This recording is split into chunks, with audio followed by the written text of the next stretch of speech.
You can try and mess with anything in this world, but don't try and mess with my mama.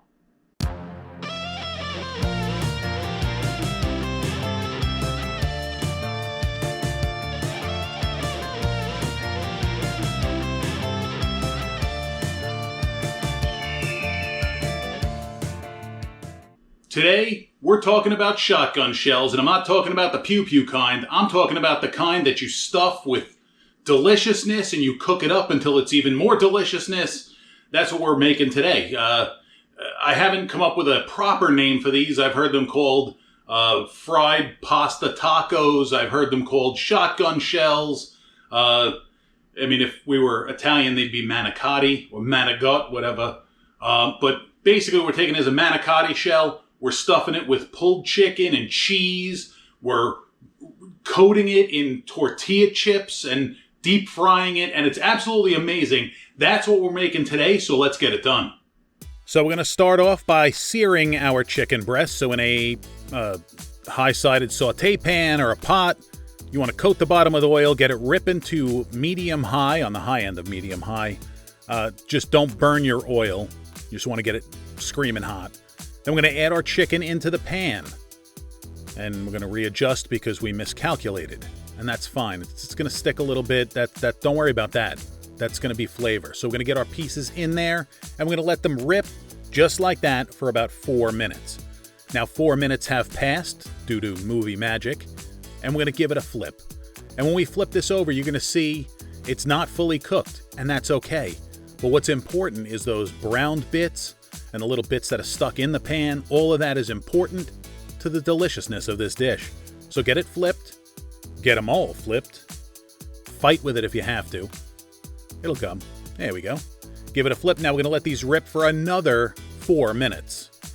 Now 4 minutes have passed. Got some nice color, some nice fond on the bottom of that pan. We're just going to pop this chicken out and put it off to the side. Don't worry about it not being fully cooked, because it's going to finish cooking in a few minutes. We need to build that braising liquid. So 1 medium onion, roughly chopped. Give it a stir. We're going to sweat this down, and you can see already those pieces on the bottom are already releasing, and that's what we want. We want that to incorporate into the sauce.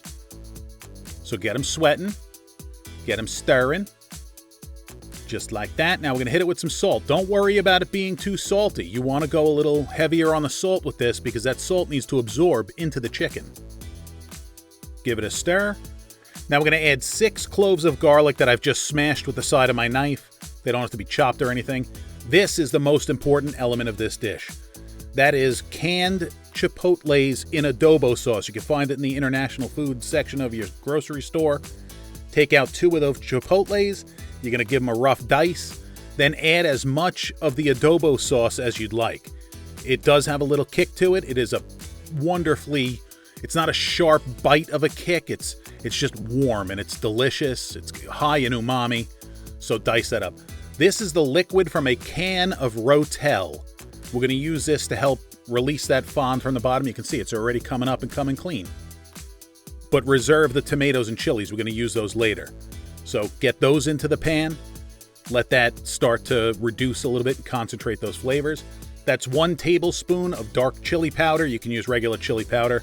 And then 1 teaspoon each of dried oregano and ground cumin.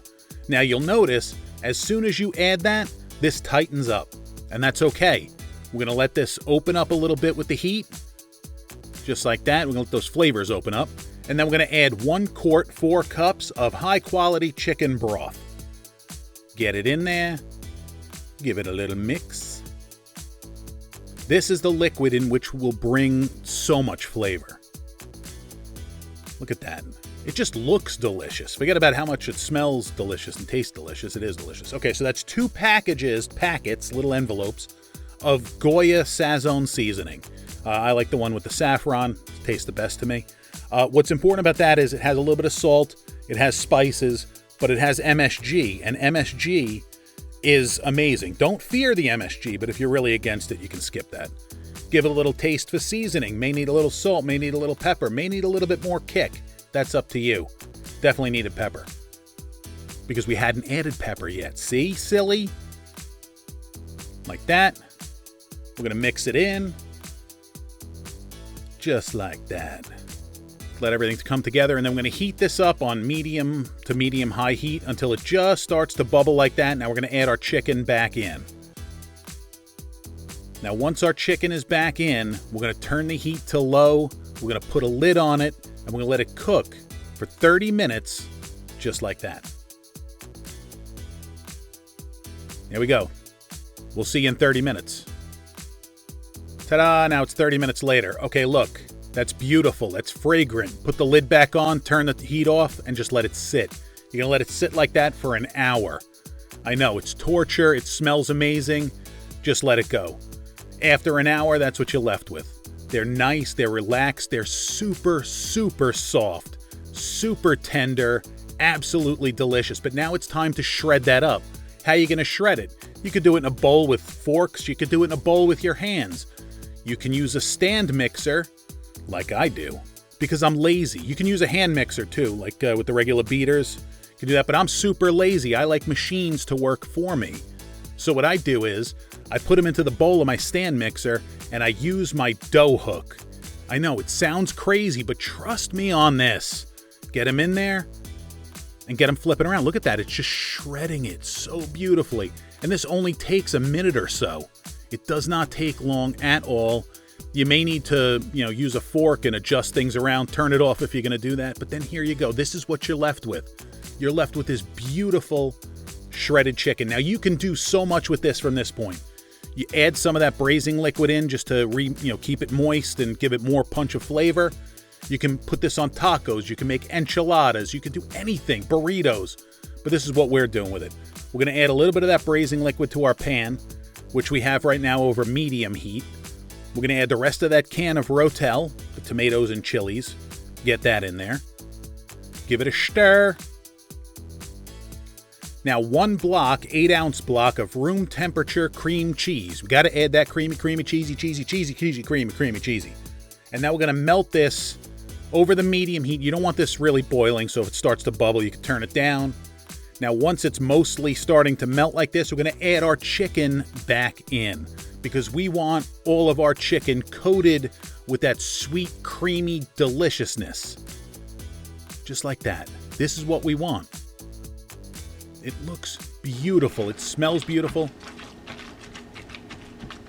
It sounds like that. Anything that sounds like that, it's got to be good, right? Am I right? I'm right.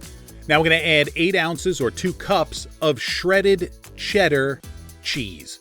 Turn the heat off at this point, and then give it a mix. You don't want the heat on because it just won't work out right. So take your time, be gentle, don't flick cheese all over the place. Now once you're at this point, all that cheese is fully incorporated, hit it with your favorite hot sauce. It needs that vinegar. So add as much or as little as you'd like. If you want to leave it out, hey, you can do that too. I like to use the one that I put on everything, if you know what I mean. Get it mixed in, give it a taste, see what it needs. Does it need salt? Does it need pepper? Does it need anything? I don't know. Once you're good to go, you put that off to the side. That's got to cool down. We're going to address our manicotti in a pot, heavily salted like the sea. Get it boiling. And then we're going to just drop our manicotti in. We're going to cook it for about 6 minutes. You don't want to overcook this, and you don't want to undercook this. 6 minutes seems to be the perfect target.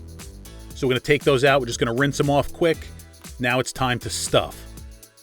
You got to be gentle. You got to take your time, but it's worth it. So little by little, stuff it in. Feel free to use your fingers. Nothing wrong with using your fingers, but you got to be careful because you don't want that to tear. If it tears a little bit, you're all right. You just got to be super gentle. If you're like me and you have giant, thick fingers, you kind of have to use, your little finger. So take your time, stuff it in. You want it fully end to end, coast to coast, filled with that filling. And then once it's good to go, end to end, just like that. Now we set it off to the side, and we will continue with the rest of them until they're done. Once they're done, we're going to stick them into the freezer for about an hour. Now after that hour's up, breading station, flour, egg. Those are crushed tortillas. I ran through my food processor, corn chips, tortilla chips. Run them through the food processor to make, tortilla meal, if you will. Hit it in the flour. Make sure you coat those ends. Then we're going to transfer it over to the egg. Remember, wet hand, dry hand. Never the twain shall meet. Unless you're like me and forget which hand is which. Get it coated in the flour, get it coated in the egg, and then get it coated, because I can't talk, in the tortilla.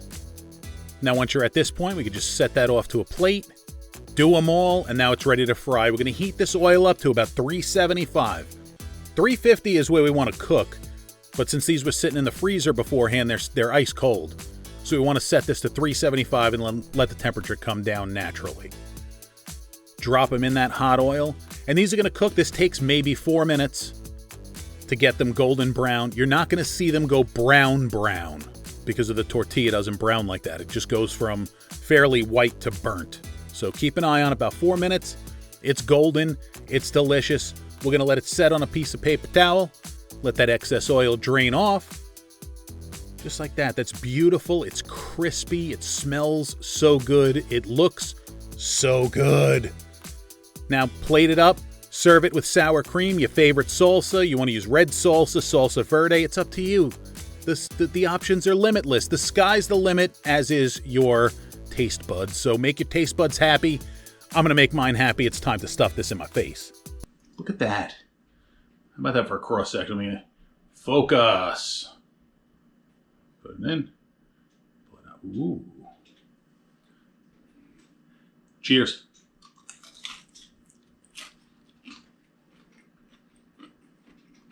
That's good. Oh, wow, is that good. Mm-hmm. Get some salsa on that bad boy.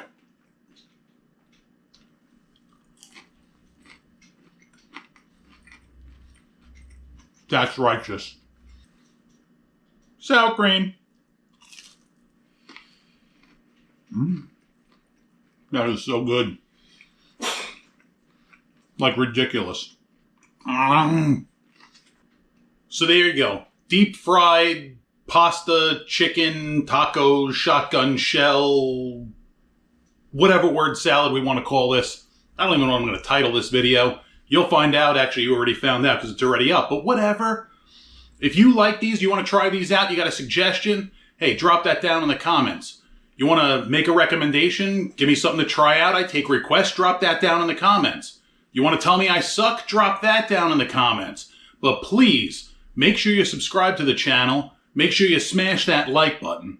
Thank you guys so much for watching. We'll catch you on the next one.